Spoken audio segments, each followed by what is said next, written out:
4 years ago, Ubisoft embarked on a new adventure with the announcement of the first Discovery Tour. And now the team has taken the biggest leap in this great experiment yet.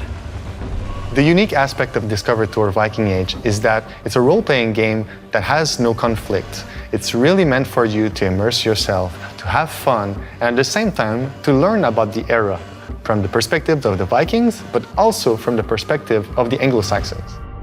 Discovery Tour Viking Age is a richly layered narrative experience split between the Viking and Anglo-Saxon world. In it, you'll step into the role of 4 main characters: Thorstein, a Viking merchant, and his wife Gunhilda, a sailmaker; brother Elrich, a Saxon monk; and Alfred the Great, king of the Anglo-Saxons. One of the quite exciting and interesting developments, I think, in the last 10-15 years is how we understand who the Vikings were and what happened when they interacted with people in the places they came to.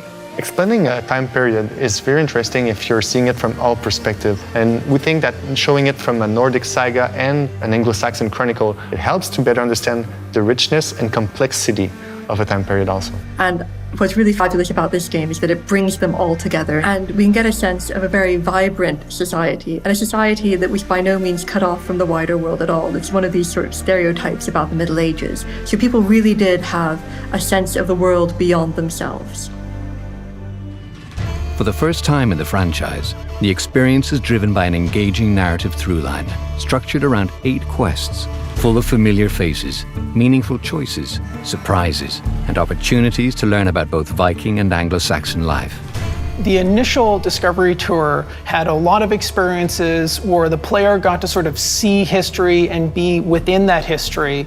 Now, they're doing this learning by doing. And there, not only are you in the world, but you actually have agency. We're not just learning about an ancient Viking ship. We're building the ship ourselves. When I teach about a notion, some concept, they have like a visual. So it captivates my students, and afterwards oh, I remember, I've seen it in the game.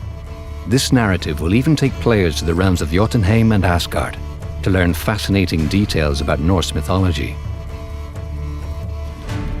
There is a wealth of unlockable content to explore and earn, like the Elderman armor set and his mount, a legendary short sword, unique tattoos, a new raven, and the amazing Sligdertani, a ship inspired by Viking mythology.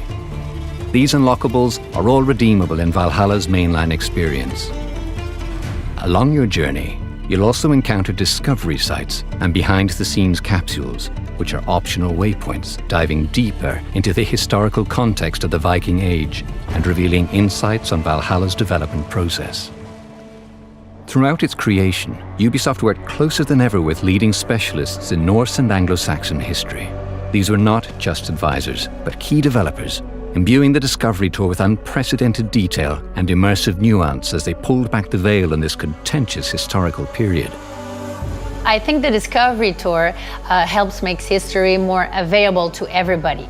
Like this type of game, I think, will give people more of that sense of what it was actually like to be a real human being back 1,000 years ago. I think that really humanizes the past, and I think that brings people closer to history in quite a unique way. By putting people and their stories at its center, Ubisoft has amplified its impact and immersion, offering players a new way to discover and learn about history. Discovery Tour series sets a high watermark for educational games that very few else can meet. I think the most surprising aspect of this Discovery Tour is that players will have fun engaging with the quests, and they'll never realize that they're actually learning.